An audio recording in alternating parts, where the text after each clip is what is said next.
At 2:13 in the morning, the temperature in my 18-month-old daughter's nursery plummeted to a freezing chill. I woke instantly to the sound of Mia wheezing. I grabbed my phone. The $12,500 smart home app cheerfully displayed 72 degrees. It was lying. I pulled up the camera feed. The footage from 2:12 to 2:13 was simply gone, replaced by a blank, gray void. No broken glass, no footsteps, just a deadly digital silence. Someone had been in my house. If you've ever known in your gut that something was wrong, even when technology told you everything was fine, drop your city and the time you're listening in the comments. The screen remained perfectly gray. Panic is a luxury a pediatric nurse cannot afford. When you spend 12 hours a day monitoring the fragile breathing of premature infants, you learn to silence the chaos in your own head. I didn't scream. I didn't drop the phone. I moved. I pushed open Mia's door. The cold hit me instantly, biting through my thin cotton pajamas. It wasn't a draft. It was the heavy, artificial chill of an air conditioning unit running at maximum capacity in the dead of night. Mia was shivering in her crib, her tiny chest working far too hard to pull in air. I lifted her immediately, wrapping her tightly in a thick wool blanket from the rocking chair. She pressed her cold cheek against my neck. I walked over to the changing table and grabbed the manual digital thermometer I kept in the medical kit. I clicked it on and held it up. 58 degrees. My phone still insisted it was 72. I kept Mia secured against my chest and began my sweep. I walked down the carpeted hallway. My bare feet made no sound. I checked the guest bathroom window. Locked. I checked the back patio slider. Latched and bolted. I moved to the kitchen, then the laundry room, testing every single entry point on the ground floor. Nothing was forced. Nothing was broken. The heavy front door was secured by the electronic deadbolt, exactly the way I had left it at 9 o'clock the previous evening. I walked back into the living room and stared at the sleek wall-mounted tablet controlling the house. Aiden had insisted on the top-of-the-line system. $12,500 of peace of mind. He had called it. It controlled the locks, the cameras, the lights, the temperature. It was supposed to be a fortress. Instead, it was a blindfold. Whoever had caused that temperature drop hadn't broken a window. They hadn't picked a physical lock. They had simply slipped through the network. They had erased exactly 60 seconds of footage, lowered the temperature to a dangerous level for an asthmatic child, and slipped back out into the digital ether. Outside the living room window, the quiet cul-de-sac remained completely still. A single streetlight flickered at the end of the block, casting long, pale shadows across the wet asphalt. It was a picturesque Oregon night. Safe. Serene. A complete lie. I sat down on the leather sofa, pulling Mia closer. Her breathing was easing, the wool blanket trapping her body heat. I felt the steady thump of her little heart against my collarbone. That heartbeat was my anchor. Someone had deliberately altered the environment of a sick child to see if they could get away with it. They were testing the system. More importantly, they were testing me. They thought I was just another tired, distracted mother who would chalk it up to a glitch. They were severely mistaken. I wasn't going to cower. I sat in the absolute dark, watching the shadows stretch across the walls. The perimeter hadn't been breached from the outside. The threat was already inside. I waited for the dawn. We lived at the end of a quiet cul-de-sac in Bend, Oregon. It was the kind of neighborhood where the pine trees grew tall and thick, shielding the houses from the main roads. It rained often, leaving a constant, damp chill in the air and a heavy scent of wet earth. It was beautiful, but it was incredibly isolating. That isolation was something Aiden never really felt. My husband was an offshore oil engineer. He spent weeks at a time on a rig in the Gulf of Mexico, surrounded by steel, ocean, and a crew of 50 other men. When he was home, he saw the house as a sanctuary. When he was gone, I saw it as a massive, echoing shell that I had to manage entirely on my own. Raising an 18-month-old is demanding under any circumstances. Raising one with mild asthma, while effectively operating as a single parent for half the year, requires military precision. My days were measured in nebulizer treatments, nap schedules, and pediatric shifts at the local hospital. The fatigue was a constant, physical weight pressing down on my shoulders. I had begged for the smart home system, not for the luxury, but for the safety. I wanted to be able to lie in bed at midnight and confirm that every door was locked with a single glance at my phone. I wanted to see the driveway camera before I walked out to the car in the early morning darkness. Aiden had agreed, wiring the money and hiring a highly rated local contractor to install the vast network of sensors, thermostats, and cameras. I thought I was buying a shield.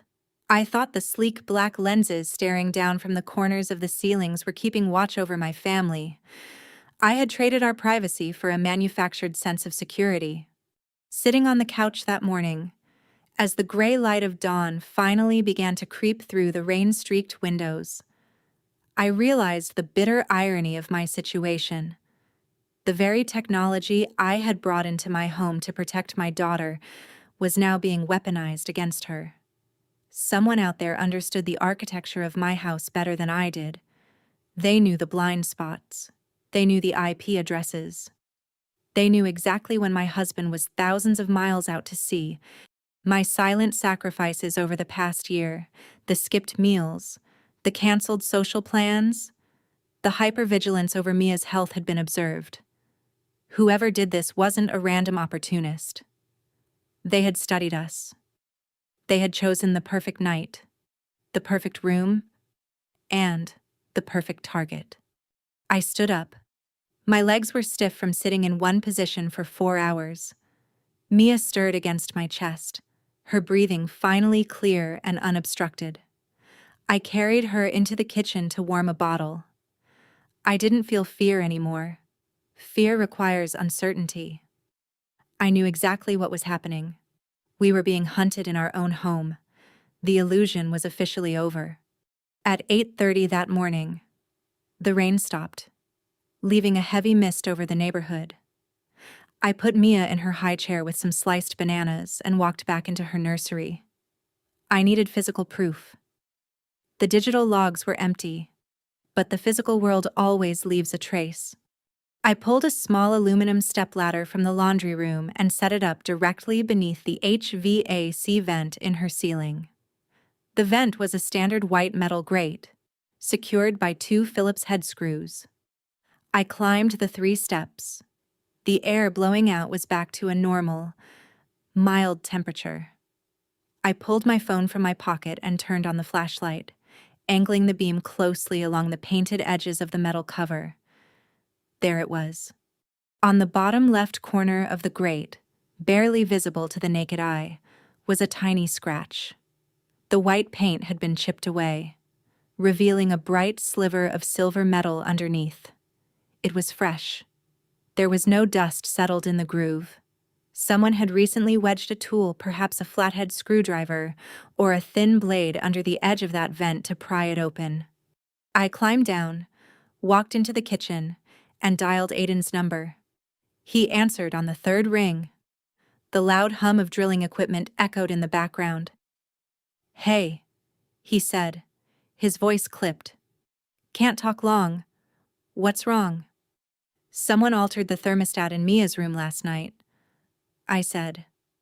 My voice was completely steady. The temperature dropped to 58 degrees, and 1 minute of camera footage is missing. A heavy sigh came through the receiver. I could picture him rubbing his temples, frustrated by domestic issues while managing millions of dollars of industrial equipment. "Brianna," he said patiently, adopting the tone he used to explain things to trainees. It was probably a cloud server drop. Amazon Web Services had an outage last week. If the thermostat lost connection to the main hub, it defaults to a factory setting. It's a sensor glitch. A sensor glitch doesn't delete exactly 60 seconds of targeted footage. Aiden. And it doesn't leave a fresh tool mark on the physical vent cover in her room. A scratch. You were probably half asleep. You've been pulling double shifts at the clinic. You're exhausted. He paused. Please don't get paranoid. The system is secure. Go take a nap when Mia goes down. I'll check the router logs remotely when I get off shift. He spoke with the absolute certainty of a man who trusted data more than he trusted his wife. He wasn't trying to be cruel. He simply believed that numbers couldn't lie, and tired mothers could. Okay, I said quietly.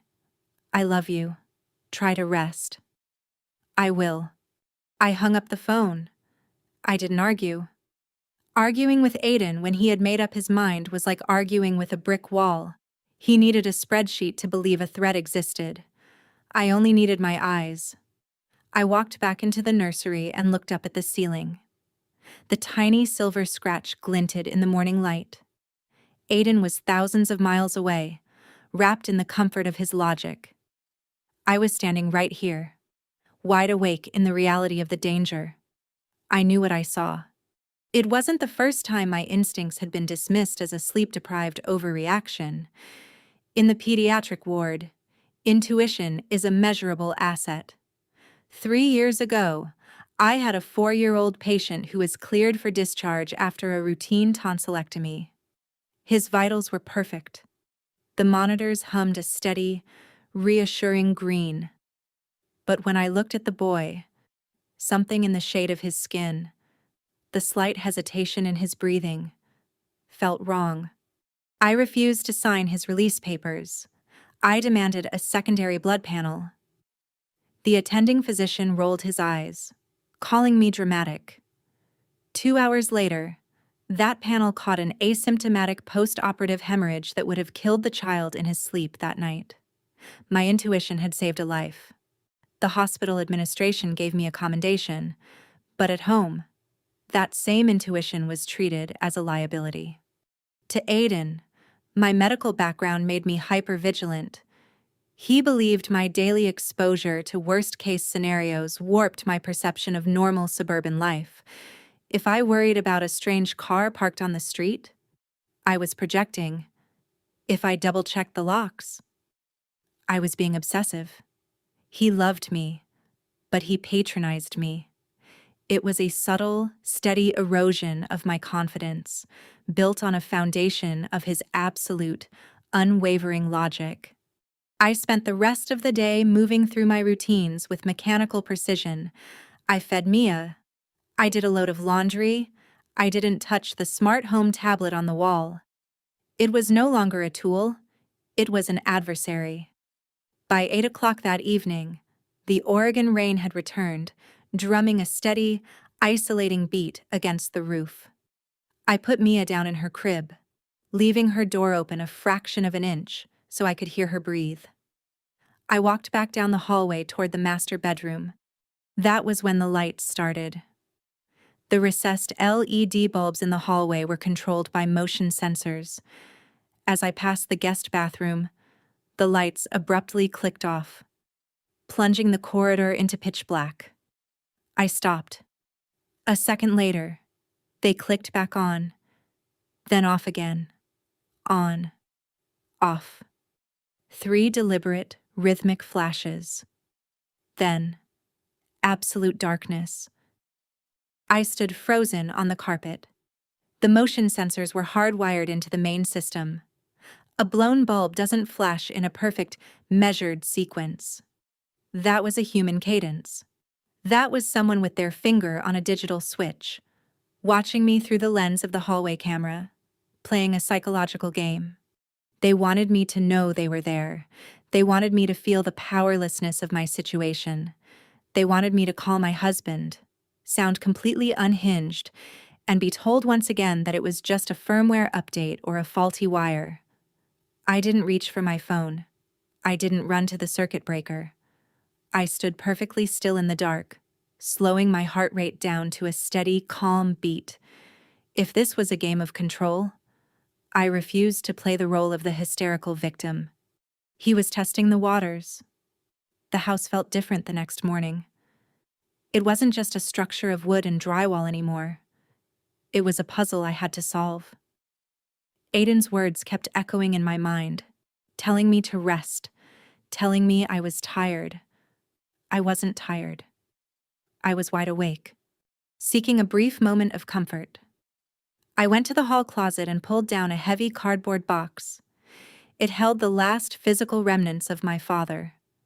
He had been a precinct captain, a man who trusted only what he could touch and see. He passed away 3 years ago, just before I married Aiden, but his voice still lived in my head. I sat cross-legged on the carpet, sifting through his old patrol badges, faded photographs, and a collection of tarnished challenge coins. At the bottom of the box rested his worn leather notebook.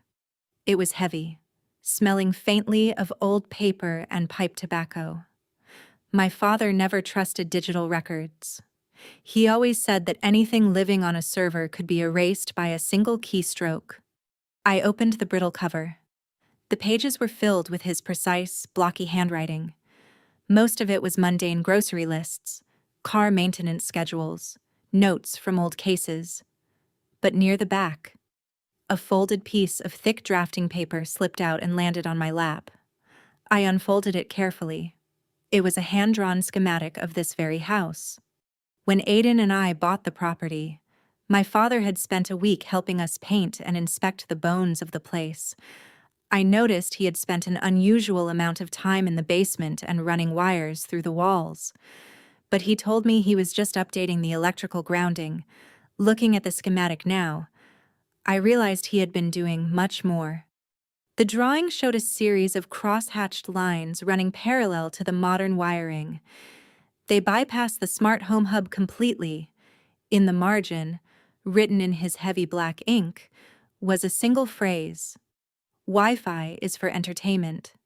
Physical cables are for protection. Taped to the opposite page was a heavy, tarnished brass key. It looked ancient, completely out of place in a house controlled by touchscreens and voice commands. I ran my thumb over the jagged teeth of the key. It didn't belong to any door I knew. My father had built a secondary system, an analog fortress hidden beneath the digital veneer Aiden loved so much. He had left it offline, dormant, waiting for a moment exactly like this one. He knew technology could be compromised, but physical copper wire buried in the drywall was absolute. I looked at the brass key resting in my palm.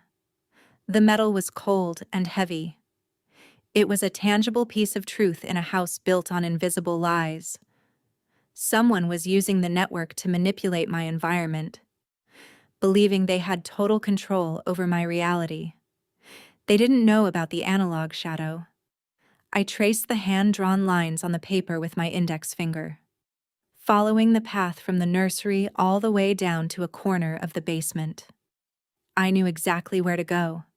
At exactly 10 o'clock on the 4th morning, the doorbell rang. I checked the smart tablet on the wall.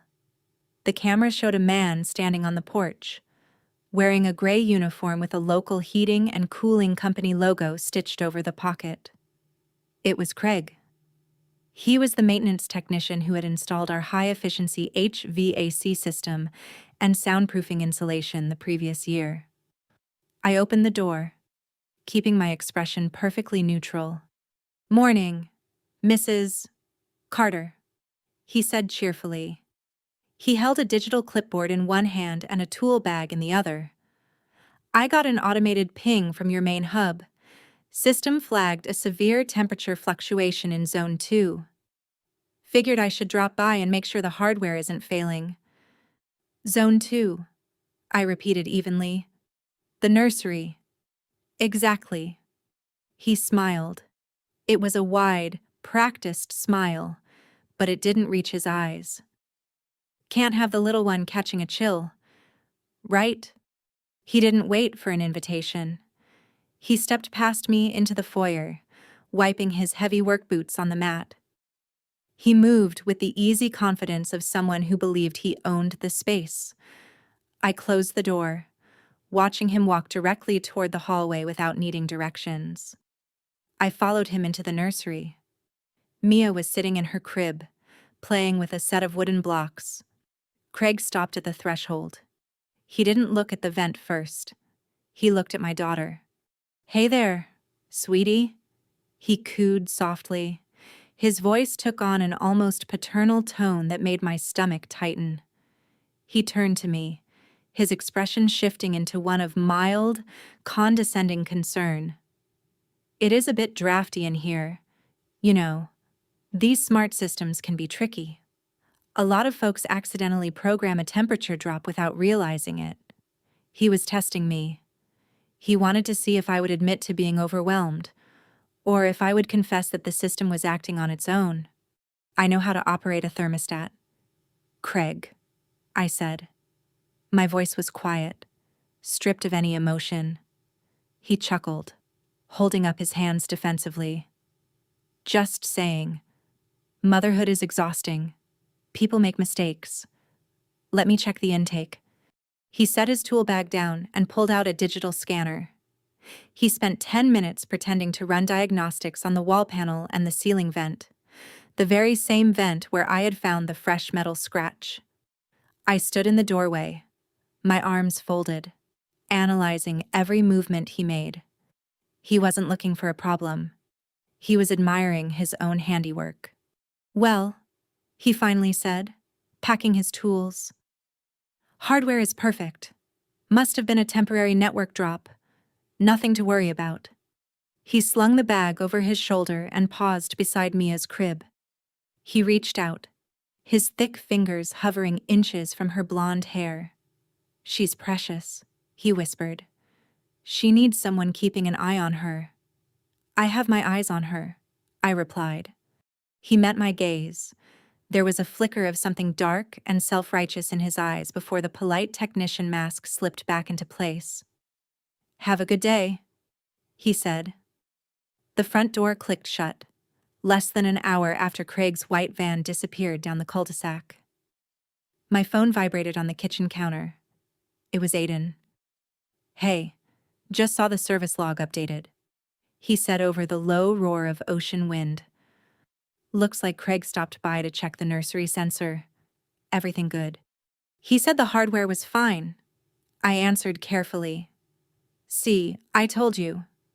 The relief in his voice was unmistakable, tinged with that familiar, patronizing edge. "I pulled the router logs remotely this morning. There was a brief packet loss from the cloud server right around 2 in the morning. It triggered a factory reset on the thermostat.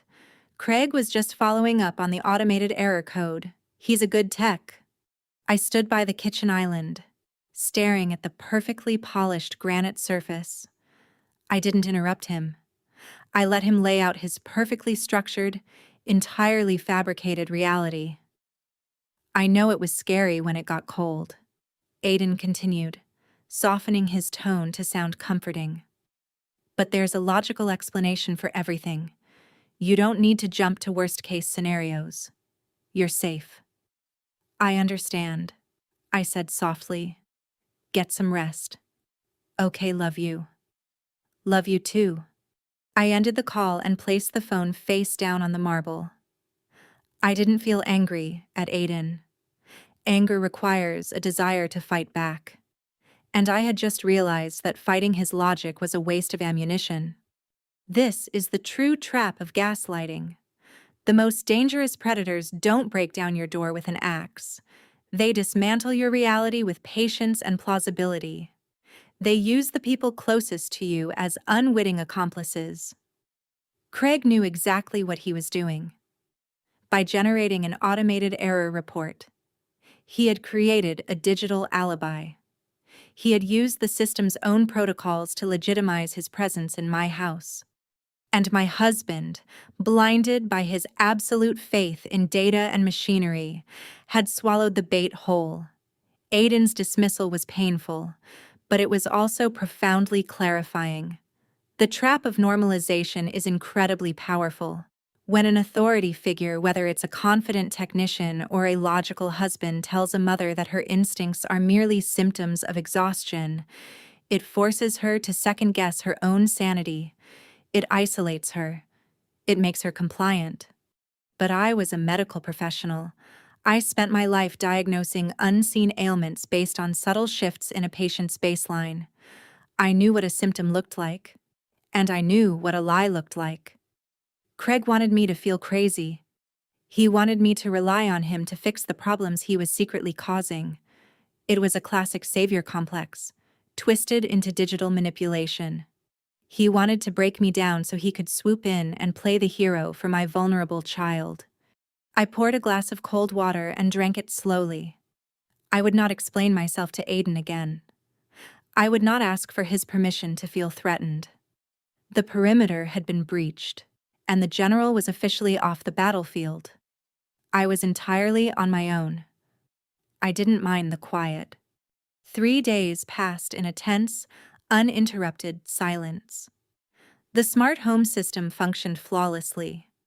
The temperature remained steady. The cameras recorded nothing but the wind moving through the pine trees. It was a manufactured piece, the deep breath a predator takes before launching a new assault. On Thursday afternoon, a gray sedan parked at the curb. A woman in a neat navy blazer walked up to my porch. She carried a leather messenger bag and wore a severe, humorless expression. I opened the door before she could press the smart doorbell. "Breonna Carter?" she asked, holding up a laminated identification badge. "My name is Helen Vance.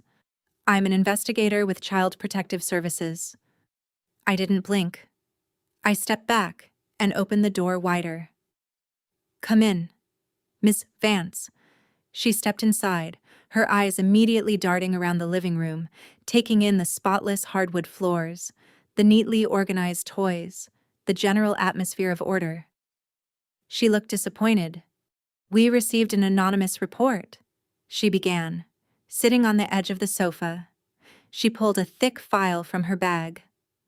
"The caller expressed severe concern regarding the welfare of your daughter, Mia, specifically.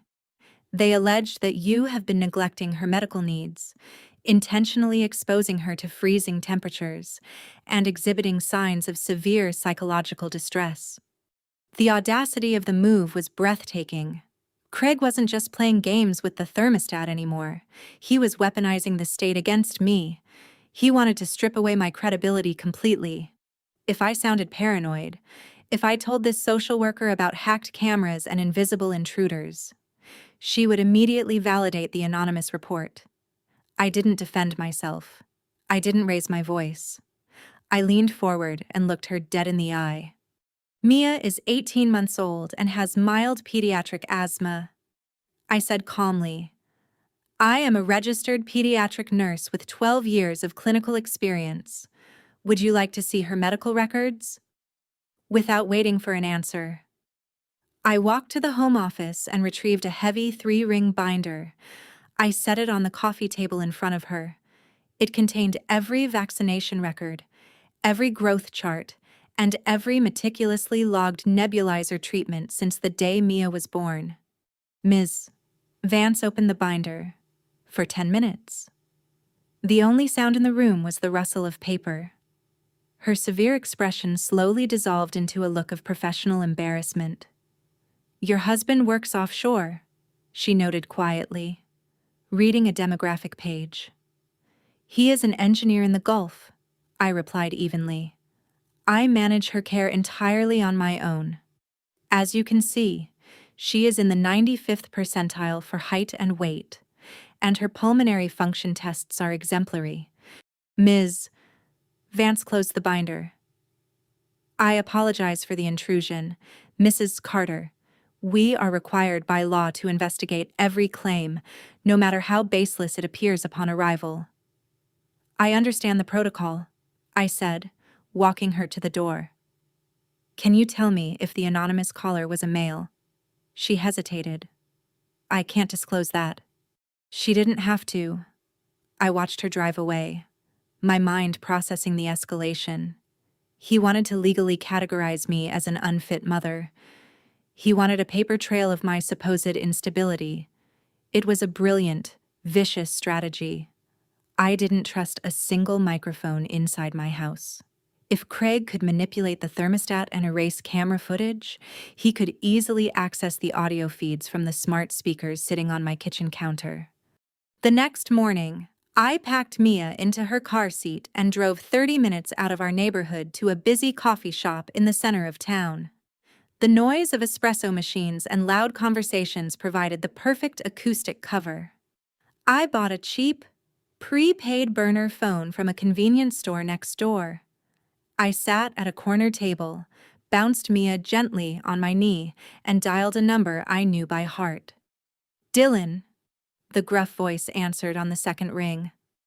"Uncle Dylan, it's Brianna." My father's younger brother was a retired cybersecurity analyst who had spent 30 years working for defense contractors. He was a man who lived entirely off the grid in a cabin near Mount Hood, viewing the modern internet as an open wound. "Brianna, it's been a while. Calling from an unregistered number? I like that." I didn't waste time with small talk. I didn't tell him about my fears, or the CPS visit, or my husband's dismissive attitude. I gave him raw data. "I have a $12,000 integrated smart home system. 3 nights ago, the HVAC dropped to 58 degrees, but the main interface read 72. Simultaneously, the nursery camera lost exactly 60 seconds of footage. No external breach alarms were triggered. The service technician claimed it was a cloud packet loss resulting in a factory reset." Dylan laughed. It was a harsh, scraping sound. "Packet loss doesn't selectively scrub 60 seconds of a localized video file. That's an insult to my intelligence." "That's what I thought," I said calmly. "How did he do it?" "He's piggybacking," Dylan replied instantly. "When they installed the HVAC, those high-end thermostats require a bridge to communicate with the main router. If the tech is smart, he installs a secondary, hidden access point, a digital backdoor within the thermostat's firmware. It bypasses your firewall completely. He doesn't need to hack your Wi-Fi from the outside. He's already inside the perimeter." I looked down at Mia, who was happily chewing on a teething ring. The invisible threat suddenly had a very concrete shape. "Can he see everything?" I asked. "If he has root access through the bridge, yes.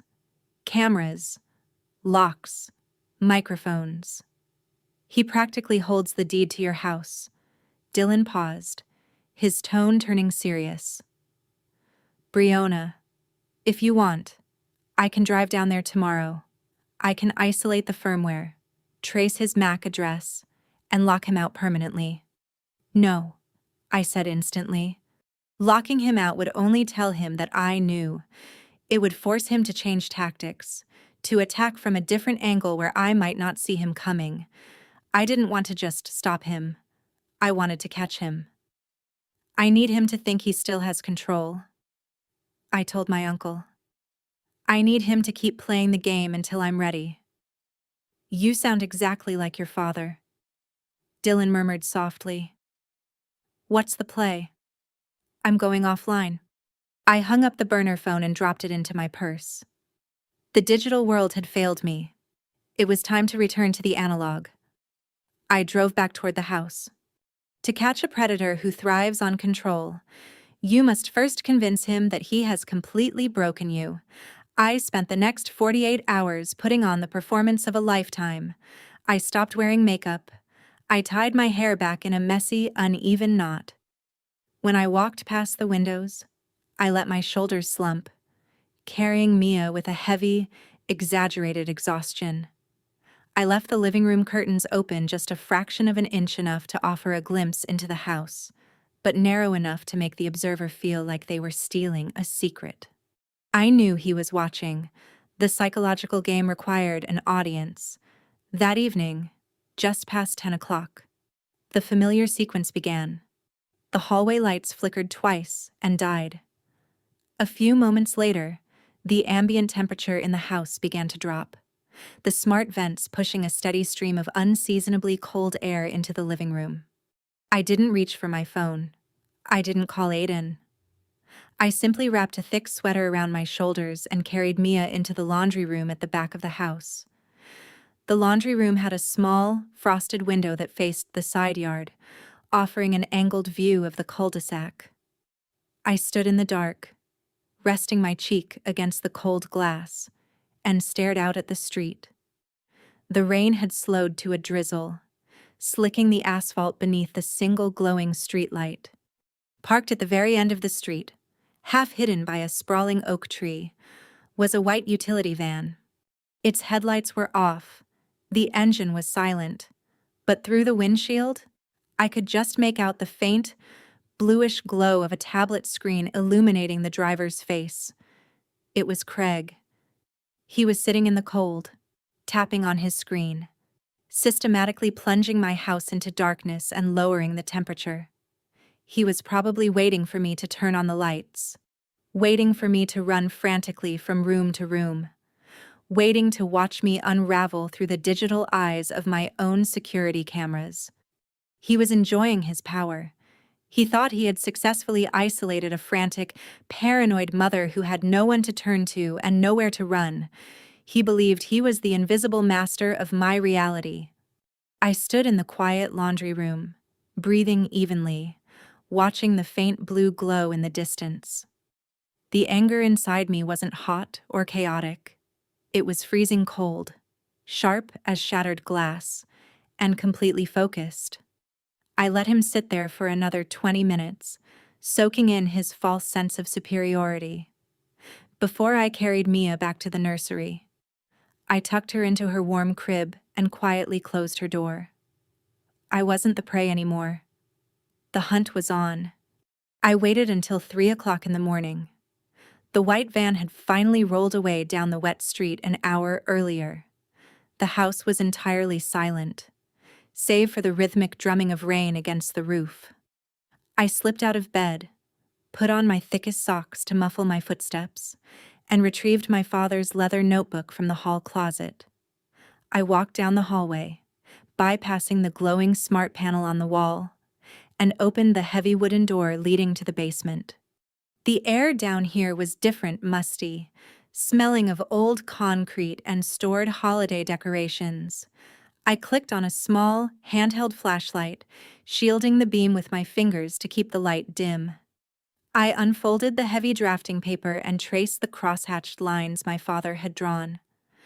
The diagram led past the water heater, past the stack of moving boxes, straight into the far corner where an old, heavy oak wine rack stood bolted to the concrete foundation. I knelt on the cold floor and examined the cinder block wall behind the empty wooden slots. According to the map, the system wasn't just hidden, it was entombed. I pressed my fingers against the mortar lining the third block from the floor. It felt slightly loose. Using the edge of the tarnished brass key I had found in the notebook, I scraped at the gray composite. It wasn't mortar. It was hardened putty, painted to blend in perfectly with the surrounding wall. I dug the key in deeper and pulled. The fake cinder block slid outward with a heavy, grating scrape. Behind it sat a cavity lined with thick plastic insulation. Resting in the center was a heavy, industrial-grade analog digital video recorder. It was a solid block of black metal, devoid of sleek touchscreens or Wi-Fi antennas. Connected to its back panel were 4 thick, black coaxial cables disappearing straight up into the ceiling joists. Physical cables? Copper wire that couldn't be hacked, intercepted, or altered from a cloud server. Sitting on top of the DVR was a small, ancient CRT monitor, measuring barely 9 inches across. I plugged the heavy power cord into a hidden outlet inside the cavity. The DVR whirred to life with a mechanical hum, a sound that felt incredibly grounding compared to the silent, invisible threats of the smart home above. I flicked the switch on the monitor. The screen flared with a burst of static, then settled into 4 crisp, black and white grids. Camera 1, the front porch. Camera 2, the side patio. Camera 3, the main hallway. Camera 4, the interior of Mia's nursery, angled perfectly to cover the crib and the door. There were no IP addresses, no network bridges, no remote access. It was a closed loop, completely invisible to the digital world. My father had built a fortress inside my walls, a silent guardian waiting for the moment I needed the absolute truth. I locked the system in record mode and slid the fake cinder block back into place. The analog shield held.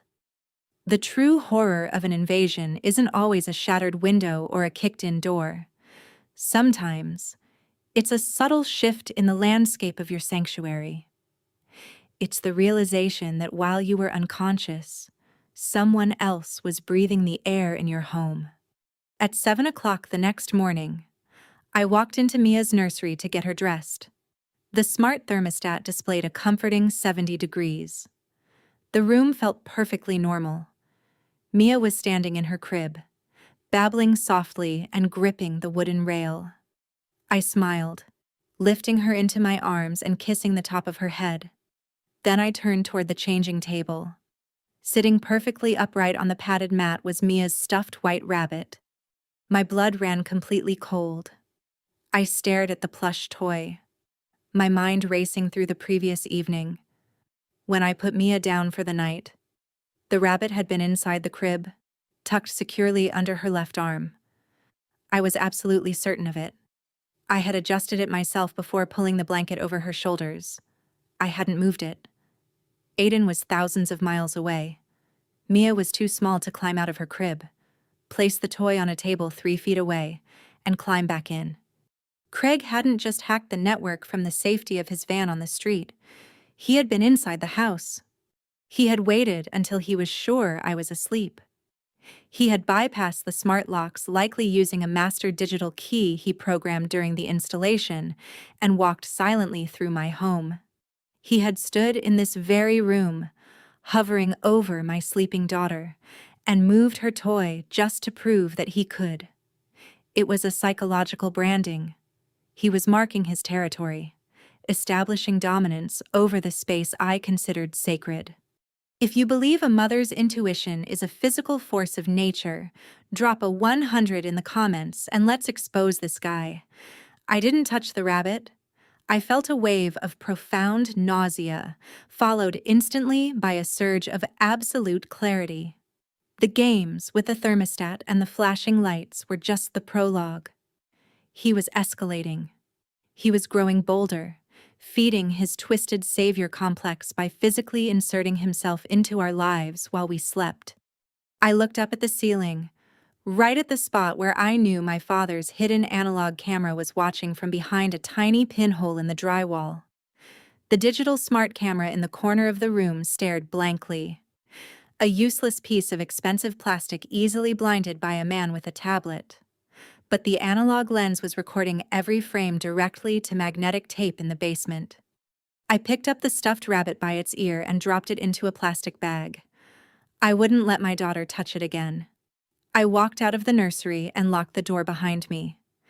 I didn't need to call my husband to ask if this was a glitch. I had my proof. He crossed the line.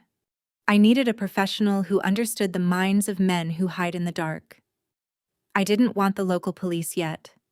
They required a burden of proof I was still assembling, and a premature visit from a patrol car would only send Craig deeper into the shadows. I needed intelligence. At noon, I left Mia with a trusted neighbor and drove to a diner on the outskirts of town. Sitting in a corner booth with a black coffee was Louisa. She was a private investigator in her late 50s. A former fraud detective with sharp eyes and a demeanor that tolerated zero nonsense. I had hired her the moment I found the stuffed rabbit. I slid into the booth opposite her. She didn't offer a polite greeting. She simply pushed a thick manila folder across the Formica table. "Craig Miller," Louisa said, her voice low and raspy. 38 years old. He's worked as an HVAC technician in 3 different states over the last decade: Washington, Idaho, and now Oregon. I opened the folder. Inside were copies of employment records, background checks, and a series of police incident reports. "Has he ever been arrested?" I asked, scanning the documents. "No convictions," Louisa replied, leaning forward. "But he's a ghost in the system. In Seattle, he was questioned in relation to 4 separate trespassing incidents in an upscale neighborhood. In Boise, 2 single mothers reported feeling like someone was inside their homes at night. In all cases, Craig had recently installed smart home systems for them." I looked up from the papers. "What did he steal?" "That's the thing, Brianna. He didn't steal a single dime. No jewelry, no electronics, no credit cards." Louisa tapped a manicured fingernail against the file. "The detectives noted that the intruders in these cases simply sat in the living rooms, watched television, or rearranged items in children's bedrooms. In one case, a mother woke up to find a glass of water placed on her nightstand." A cold knot tightened in my stomach. The stuffed rabbit on the changing table suddenly made terrifying sense. "He's not a burglar," I said quietly. "He's a phantom," Louisa agreed. "Psychologically speaking, men like this suffer from a malignant savior complex combined with a severe need for control. They target women who are isolated single mothers, or wives of men who travel. They create vulnerabilities in the home environment, only to step in and fix them. They want to be indispensable. And when you are asleep, they walk through your house to validate their illusion that they are the true protectors of your family. He didn't want my money. He wanted to own the narrative of my life. He wanted to be the ghost in the machine, the unseen guardian who knew my child better than I did. It was a violation far more intimate than a simple robbery. I closed the folder, memorizing the timeline of his sick obsession. I thanked Louisa and walked out to my car. He wanted to play God. When I returned home, Uncle Dylan's battered pickup truck was idling in my driveway. He stepped out, carrying a heavy canvas bag of tools and a hardened military-grade laptop. We walked inside without a word. I locked the deadbolt behind us. "I brought the scanner," Dylan said, setting his laptop on the kitchen island. "I won't log into your main router. If he's monitoring the traffic, an unrecognized MAC address will alert him. I'm going to sniff the packets passively from the air." I stood beside him, watching the lines of code scroll rapidly across his screen. Dylan's eyes narrowed as he analyzed the data streams flying through my house.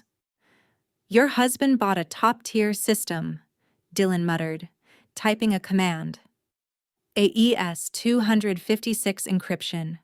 Cloud-based authentication. On paper, it's impenetrable." "But it's not," I said. "Nothing is," Dylan replied grimly. He tapped a finger against the screen. "There it is, the digital loophole."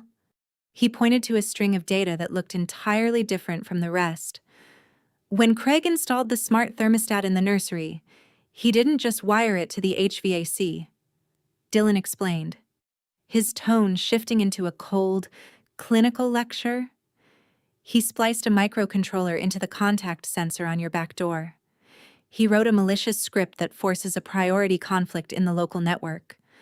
I frowned, trying to grasp the mechanics of the trap. "What does that mean in English?" "It means he gave himself a digital cloak of invisibility," Dylan said. "Whenever he uses his master key to unlock that back door, the microcontroller fires a command to the router, deliberately flooding the camera frequencies with garbage data. It creates a localized denial-of-service attack. The Wi-Fi cameras in the hallway and the nursery dropped their signal for exactly 60 seconds.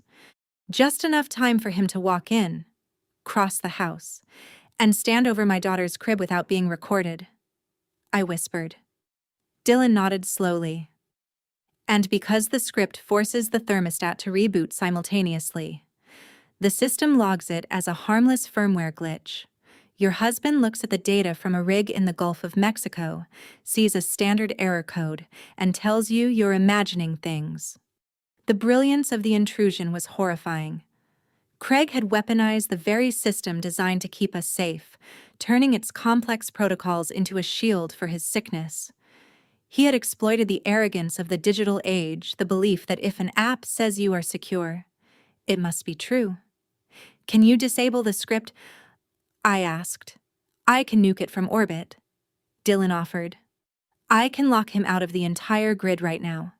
No. Leave it running. I looked toward the basement door. The Wi-Fi was his domain, but the analog system belonged to me. I wanted him to use his little digital loophole one more time. I wanted him to walk right through the blind spot he created, completely unaware that a different set of eyes was waiting in the dark. Technology made us blind. The basement was cold and smelled of damp earth and old cardboard.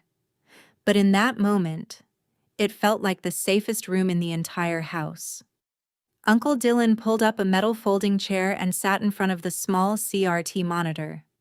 The 4 black and white camera feeds flickered steadily, immune to the invisible digital war happening on the floors above us. I stood behind him, my arms crossed, processing the sheer magnitude of what Craig had done. If we go to the police right now with the Wi-Fi logs, what happens? I asked, breaking the silence. Dylan didn't look away from the screen. He leaned forward, resting his elbows on his knees. In today's legal environment, almost nothing. A smart defense attorney will look at a dropped digital connection and call it a network anomaly. If you try to claim he used a script to blind the cameras, they'll say you have no physical proof he was the one holding the device. Digital evidence is notoriously fragile in a courtroom. It can be spoofed. It can be remotely manipulated. And, with modern artificial intelligence, it can be entirely fabricated. He pointed a thick finger at the glowing analog screen. But this is an entirely different species of justice. I looked at the heavy black DVR box sitting inside the cinderblock cavity. This is a closed-circuit television system running on coaxial cable. Dylan explained, his voice taking on the precise, methodical tone of a veteran investigator. It doesn't connect to a cloud. It doesn't use IP addresses. It writes visual data directly onto a physical magnetic hard drive. In legal terms, this establishes an absolute, unbroken chain of custody. There is no remote access. In order to alter this footage, someone would have to physically stand in this basement, pry open the chassis, and manipulate the drive with their bare hands. He tapped the bottom corner of camera 4, the one pointing at Mia's crib. A small hot white time code ticked away the seconds. That time code is burned directly into the analog signal. He continued. It cannot be deep-faked. It cannot be legally dismissed as a firmware glitch. When a prosecutor hands a physical tape to a jury, it carries a weight that a cloud server log never will. Technology has made society brilliant, but it has also made us incredibly cynical about what we see on a screen. But physical evidence, a copper wire feeding directly into a locked box, that is undisputed truth. I understood exactly what my father had done. He knew that the world was moving toward convenient, invisible security, and he knew that convenience always creates vulnerability. He had left me a weapon that didn't rely on algorithms or internet service providers. He had left me a vault. Craig thought he was a digital genius, playing a sophisticated game of chess against a helpless mother. He didn't realize we were playing on a physical board he couldn't even see. "Can you pull the playback from the first night?" I asked quietly. Dylan nodded. his hands moving to the heavy, mechanical buttons on the front of the DVR. Let's see what the ghost looks like. The truth was waiting. The mechanical gears inside the heavy DVR whirred loudly as Dylan rewound the hard drive. On the small monitor, the black and white footage of Mia's nursery played in rapid reverse. The shadows danced wildly across the walls until the white numbers in the bottom corner approached 2:13 in the morning. Dylan pressed a heavy plastic button. The playback dropped to normal speed. I held my breath. For the first few seconds, the room was perfectly still. The analog camera, hidden securely behind the tiny pinhole in the drywall, offered a wide, grainy view of the entire nursery. The smart camera in the corner sat uselessly, its digital feed currently severed by Craig's script. At exactly 2:12 and 45 seconds, the heavy wooden door of the nursery began to move. It didn't swing open violently. It eased open with a practiced, terrifying slowness. A figure stepped into the room, even in the monochrome static of the analog feed. The heavy work boots and the familiar gray uniform of the local heating and cooling company were unmistakable. It was Craig. He didn't wear a mask. He didn't skulk along the baseboards like a common thief. He walked upright, his posture relaxed, his movements smooth and incredibly arrogant. He walked directly to the side of the crib and stopped. My fingernails dug into the palms of my hands. Seeing the stuffed rabbit moved had been horrifying, but watching the physical reality of a grown man standing over my sleeping 18-month-old daughter was a violation that defied language. Craig stood completely still for almost 10 seconds, simply staring down at her. He reached out with one thick hand. I felt a surge of pure, adrenaline-fueled nausea. But he didn't hurt her. He gently pinched the edge of her wool blanket and pulled it up over her shoulder, a gesture of mock paternal care that made my skin crawl. Then, he turned away from the crib. He stepped onto the small aluminum stool I kept near the closet, reached up to the ceiling vent, and pulled a tiny object from his pocket. The analog camera caught the glint of metal as he wedged a flathead screwdriver under the edge of the grate, making the exact scratch I had found the next morning. He slipped a micro camera into the ductwork, pushed the grate back into place, and stepped down. He took one last, lingering look at the crib, turned, and walked out the door. The entire intrusion took less than 60 seconds. He was a master of his twisted craft. He had effectively bypassed a $12,000 system, lowered the temperature, installed hidden surveillance, and played the hero in his own sick narrative, all without leaving a single digital fingerprint. Dylan paused the video on a clear frame of Craig's face. He looked up at me. His expression was grim, waiting for me to break down, waiting for the tears or the panic. I felt neither. The uncertainty was gone. The gaslighting was over. My husband's logic didn't matter anymore, and the anonymous Child Protective Services report was nothing but a piece of paper. I had the absolute truth recorded on a magnetic drive. "Copy it," I said, my voice completely flat. I was going hunting. The most dangerous thing you can do to a man with a savior complex is corner him before he feels entirely in control. If I took that analog footage straight to the police, Craig would undoubtedly hire a skilled lawyer. He would claim he was conducting a late-night emergency maintenance check. He would point out that he didn't steal anything, didn't harm the child, and that his presence was a misguided attempt at customer service. In a crowded legal system, a trespassing charge against a technician with no prior convictions might only result in probation. I wasn't going to settle for a slap on the wrist. I wanted to catch him in the act, surrounded by his own lies, with nowhere to run. By 4 o'clock that afternoon, I had executed the logistics. I packed a small overnight bag for Mia and drove her across town to Louisa's private office. The detective promised to keep her completely secure until the sun came up. Driving back to an empty house was the hardest part. but the silence was necessary. I walked into the nursery. I pulled a specialized infant CPR training mannequin from my medical supply kit, weighted accurately and designed to mimic the rise and fall of a human chest, and placed it gently into the crib. I covered it with Mia's wool blanket, tucking the edges exactly the way a sleeping toddler would pull them. From the doorway, in the dim light of the nightlight, the illusion was perfect. If you are ready for Briona to spring the trap on this manipulator, hit that like button right now. My phone vibrated in my pocket. It was Aiden. Hey. His voice crackled over the satellite connection. I managed to trade some shifts. I can catch a chopper to the mainland tomorrow morning and be home by tomorrow night. You've seemed so stressed lately. I think you need me there. A week ago, those words would have brought tears of relief to my eyes. A week ago, I desperately wanted him to come home, to validate my fear, to stand between me and the shadows. Now, his offer just felt like an interruption. He wanted to come back and manage the situation using his spreadsheets and his logic. He was too late. The time for logic had passed. No, I said, keeping my tone perfectly measured and calm. Do not get on that chopper.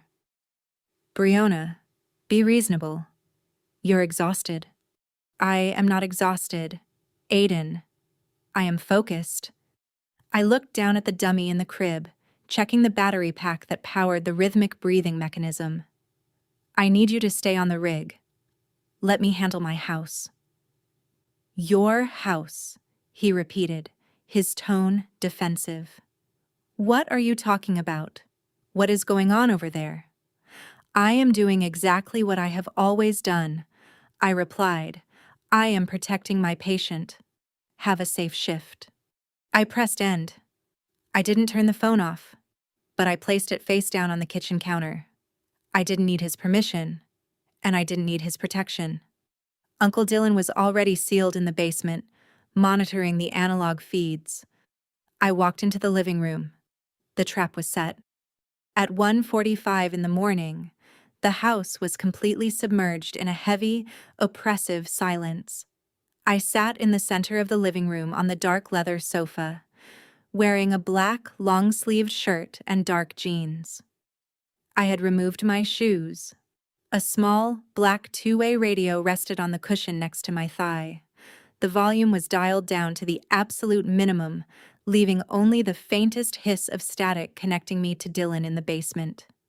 The rain had stopped, leaving a thick Oregon fog rolling through the cul-de-sac. The pale yellow glow from the street lamp barely reached the front windows. I didn't move. I didn't scroll on my phone. I simply sat and breathed, letting my eyes fully adjust to the darkness. In the pediatric ward, when the power occasionally failed during winter storms, you had to learn to navigate the halls purely by memory and instinct. You had to learn not to let the sudden absence of light accelerate your heart rate. At exactly 1:52, the air in the living room began to change. It was subtle at first, a faint draft brushing against my ankles. Then, the low, mechanical hum of the central air conditioning unit kicked on. The vents above my head began pushing a steady stream of freezing air into the room. He was doing it again. He was parked out there in his white van, tapping the screen of his tablet, overriding the thermostat to plunge my house into the cold. A few seconds later, the expensive smart tablet mounted on the living room wall flashed bright white, then went entirely black. I looked down at the smartphone resting on the coffee table. The Wi-Fi icon in the top corner vanished, replaced by a spinning loading circle. The digital loop was closed. The cameras were blind. The locks were compromised. According to the $12,000 system my husband trusted so implicitly, my house was currently offline and perfectly safe. The radio next to my leg emitted 2 sharp clicks. It was the signal from Dylan. The analog system was wide awake. The heavy, shielded coaxial cables buried deep inside the drywall were silently carrying crisp, uninterrupted video directly to the magnetic tape in the basement. Craig had successfully blinded the expensive digital sentries, but he was walking straight onto a stage illuminated by technology he considered obsolete. I picked up the radio, pressing the transmit button with my thumb. "I'm in position," I whispered. "He just left the van." Dylan's voice crackled back, barely audible. "Camera 2 has him approaching the side gate, no flashlight. He knows the layout." I stood up slowly, my stocking feet completely silent against the hardwood floor. I moved away from the sofa and stepped into the deep shadow of the hallway alcove, just outside the nursery door. The cold air continued to blast from the vents, dropping the ambient temperature rapidly.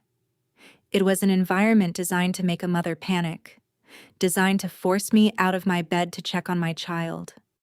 I felt no panic. I felt only a profound, icy clarity. The front was quiet. The digital clock on the microwave glowed a faint green 2:11 a.m. From the back of the house came a sound so faint it would have been masked by the refrigerator. Click. Craig hadn't picked the lock. He had used a master digital override code, slipping through the back door with the ease of a man returning to his own home. Through the earpiece of my two-way radio, Dylan whispered his movements from the basement monitors. "He's in the kitchen. He's taking his time." I pressed myself flat against the wall of the hallway alcove, letting the darkness swallow me completely. The soft thud of his rubber-soled boots approached. He walked right past my hiding spot, his focus entirely locked on the wooden door of the nursery. He placed his hand on the brass doorknob and pushed it open without making a sound. The cold air rushed out to meet him. He stepped inside, closing the door softly behind him. I stepped out of the shadows. He took the bait. Inside the nursery, Craig moved with practiced grace. He didn't turn on the light. He walked straight to the edge of the crib and stopped. I held my breath, my thumb resting heavily on the radio's transmit button. "There you are, sweet girl," Craig murmured, his voice laced with a sickening layer of fabricated affection. "It's so cold in here. Your mother doesn't know what she's doing. But you're safe now. I'm here." He reached his hand down, intending to stroke the child's hair. His fingers touched the cold, hard, synthetic polymer of the CPR training mannequin's head. I saw his shoulders instantly stiffen. The illusion snapped. He pulled his hand back as if he had been burned, staring down at the rigid piece of medical equipment. He realized he had walked into a trap. I pressed the transmit button. "Now," I whispered. The heavy silence of the cul-de-sac was shattered by the deafening shriek of multiple police sirens. Blinding red and blue strobe lights erupted through the nursery window. Craig stumbled backward, raising his hands to shield his eyes. The ghost was finally caught in the glare. The front door exploded inward with a splintering crash. "Police, show me your hands!" 4 uniformed officers swarmed into the hallway, driving Craig face first into the wall and securing his arms with heavy steel handcuffs. "Wait, you don't understand," Craig shouted. His creepy whisper was gone, replaced by the high pitch of a cornered coward. "I'm the maintenance tech. I got an emergency automated alert. I came to check on the baby." Even pinned against the drywall, he was trying to gaslight the police. I walked into the bright, strobing light of the hallway. He expected to see a hysterical, stammering woman. Instead, I looked at him with cold, clinical detachment. "You didn't get an automated alert, Craig," I said quietly. "You triggered a denial of service script on my router. You walked in here to play God in the dark." He blinked in shock. "Brianna, I was trying to help." "Do not speak my name," I interrupted. "And do not pretend you care. There is no baby in that room. You are talking to a piece of plastic. This is my house, my child, my rules. The officers dragged him away. The master of the digital domain had been completely outmaneuvered. At 9 o'clock the next morning, I sat in the police precinct. Across from me sat Marcus Sterling, a high-priced defense attorney Craig had retained. Sterling wore an expression of supreme arrogance. "Detective, this is a gross overreaction," Sterling said smoothly. "My client responded to a service anomaly. Mrs. Carter has been under immense stress. She likely used modern AI to deepfake this Wi-Fi outage to extort the HVAC company for a faulty installation. I demand my client's immediate release." He was weaving a highly technical defense that cast me as the unstable villain. It was the ultimate false counterattack. I smiled. I unzipped my canvas bag and dropped a heavy, solid block of black metal onto the table with an authoritative thud. Sterling stopped talking. "This is an industrial-grade analog magnetic hard drive," I said evenly. "It is not connected to the internet. It cannot be deep-faked or accessed remotely by AI. I slid a notarized document across the table. "And this is a chain of custody certification. It verifies the physical tape showing your client picking my locks." Sterling looked down at the heavy drive. His arrogant smirk vanished, replaced by pale realization. His digital defense collapsed completely under the weight of undeniable, physical truth. He lost. Craig was denied bail. A search of his apartment revealed a terrifying collection of files he had been watching dozens of women across the Pacific Northwest for years. 6 months later, Aiden's contract in the Gulf ended. When he walked through the front door, the patronizing swagger of the lead engineer was gone. He had seen the analog footage. "I am so sorry," he said, unable to meet my eyes. "I almost got you both killed because I couldn't admit a machine might be lying. I was arrogant." He expected me to hand him divorce papers.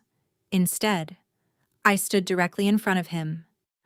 "I am not going to divorce you, Aiden, but things in this house are changing. Out there, you are the chief engineer, but inside these walls, you do not dismiss me because I am tired. If my gut tells me we are in danger, you stand beside me. My intuition is the absolute law in this family." He nodded quickly, with newfound reverence. "Your law." We were finally a team.